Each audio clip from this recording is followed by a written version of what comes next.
2025-26ನೇ ಸಾಲಿನ ಬಜೆಟ್ ಮಂಡನೆಗೆ ಸಿಎಂ ಸಿದ್ದರಾಮಯ್ಯನವರು ರೆಡಿಯಾಗಿದ್ದಾರೆ. ಆರ್ಥಿಕ ಸಂಪನ್ಮೂಲ ಹೊಂದಿಕೆನೇ ಸಿಎಂಗೆ ಸವಾಲು. ಹೊಸ ಯೋಜನೆಯನ್ನ ಘೋಷಿಸಿದಾರ ಸಿಎಂ ಸಿದ್ದರಾಮಯ್ಯನವರು. ಬಜೆಟ್ ಮಂಡನೆ ಸಂಬಂಧ ಇಲಾಖಾವಾರು ಸಿಎಂ ಸಭೆಯನ್ನ ನಡೆಸಿದ್ದಾರೆ. ಇನ್ನು ಕಳೆದ ವರ್ಷದ ರಾಜ್ಯ ಬಜೆಟ್ ಗಾತ್ರ 3.71 ಲಕ್ಷ ಕೋಟಿ ಇತ್ತು.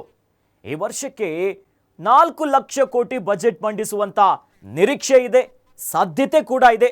ಹಾಗಾಗಿ 16ನೆಯ ದಾಖಲೆಯ ಬಜೆಟ್ ಅನ್ನ ಮಂಡಿಸ್ತಿದ್ದಾರೆ ಸಿಎಂ ಸಿದ್ದರಾಮಯ್ಯನವರು ನಾಳೆ.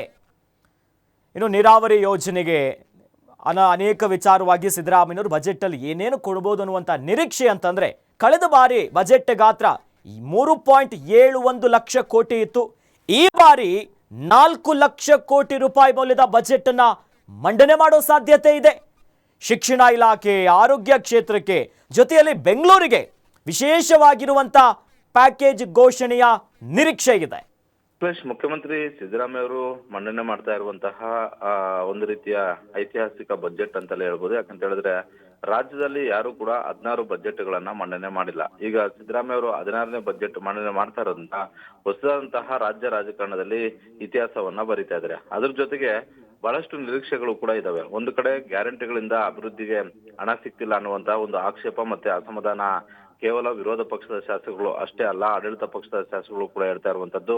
ನಿನ್ನೆ ರಾಜ್ಯಪಾಲರ ವಂದನಾ ನಿರ್ಣಯದ ಮೇಲೆ ಚರ್ಚೆ ಮಾಡುವಂತ ಒಂದು ಸಂದರ್ಭದಲ್ಲಿ ಸ್ವತಃ ಆಡಳಿತ ಮತ್ತೆ ವಿಪಕ್ಷ ಶಾಸಕರಿಂದಲೇ ಇಂತಹ ಒಂದು ಅಭಿಪ್ರಾಯಗಳು ಬಂದು, ನೀವು ಗ್ಯಾರಂಟಿಗಳನ್ನ ಹೆಸರು ಹೇಳ್ಕೊಂಡು ಗ್ಯಾರಂಟಿಗಳಿಗೆ ಹಣ ಹೆಚ್ಚಾಗಿ ಖರ್ಚು ಮಾಡ್ತಿರೋದ್ರಿಂದ ಅಭಿವೃದ್ಧಿಗೆ ಹಣ ಕೊಡ್ತಾ ಇಲ್ಲ.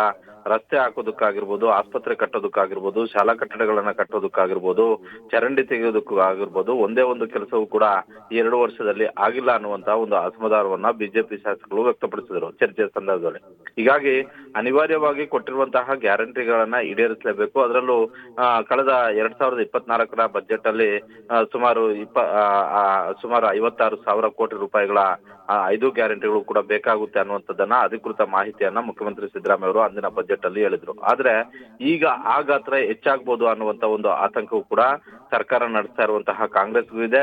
ಅದೇ ರೀತಿ ವಿಪಕ್ಷಗಳಾಗಿರುವಂತಹ ಬಿಜೆಪಿ ಮತ್ತು ಜೆಡಿಎಸ್ ಇದೆ. ಹೀಗಾಗಿ ಗ್ಯಾರಂಟಿಗಳನ್ನ ನಾವು ಹೊರಿಸ್ತೀವಿ ಅನ್ನುವಂತಹ ಒಂದು ರೀತಿಯಲ್ಲಿ ಆಟದಲ್ಲಿ ಕಾಂಗ್ರೆಸ್ ಸರ್ಕಾರ ಇರೋದ್ರಿಂದ ಬಹುತೇಕ ಇನ್ನು 10,000 ಕೋಟಿ ರೂಪಾಯಿಗಳು ಹೆಚ್ಚಾಗಿ ಗ್ಯಾರಂಟಿಗಳಿಗೆ ಮೀಸಲಿಡುವಂತಹ ಒಂದು ಸಾಧ್ಯತೆ ಇದೆ.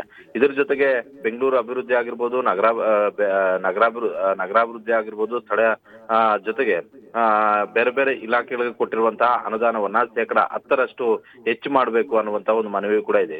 ಅದರಲ್ಲೂ ಕಳೆದ 2 ವರ್ಷಗಳಿಂದಲೂ ಕೂಡ ಜಲಸಂಪನ್ಮೂಲ ಇಲಾಖೆಯಿಂದ ಯಾವುದೇ ಪ್ರಗತಿ ಆಗಿಲ್ಲ ಅನ್ನುವಂತಹ ಒಂದು ಅಸಮಾಧಾನದ ಮಾತುಗಳು ಆಗ್ತಾ ಇರುವಂತದ್ದು. ಉತ್ತರ ಕರ್ನಾಟಕ ಭಾಗದ ಕೃಷ್ಣಾ ಮೇಲ್ದಂಡ ಯೋಜನೆ ಸೇರಿದಂತೆ ಕಳಸಾ ಬಂಡೂರಿ ಯೋಜನೆಗಳು ಸೇರಿದಂತೆ ಯಾವ ಯೋಜನೆ ಹಣ ಕೊಟ್ಟಿಲ್ಲ ಅನ್ನುವಂತ ಒಂದು ಆಕ್ಷೇಪ ಇರೋದ್ರಿಂದ ಈ ಬಾರಿ ಮಂಡನೆ ಮಾಡ್ತಾ ಇರುವಂತಹ ಸಿದ್ದರಾಮಯ್ಯ ಬಜೆಟ್ ಮೇಲೆ ಹೆಚ್ಚು ನಿರೀಕ್ಷೆಗಳು ಇದಾವೆ. ಅಖಿಲೇಶ್.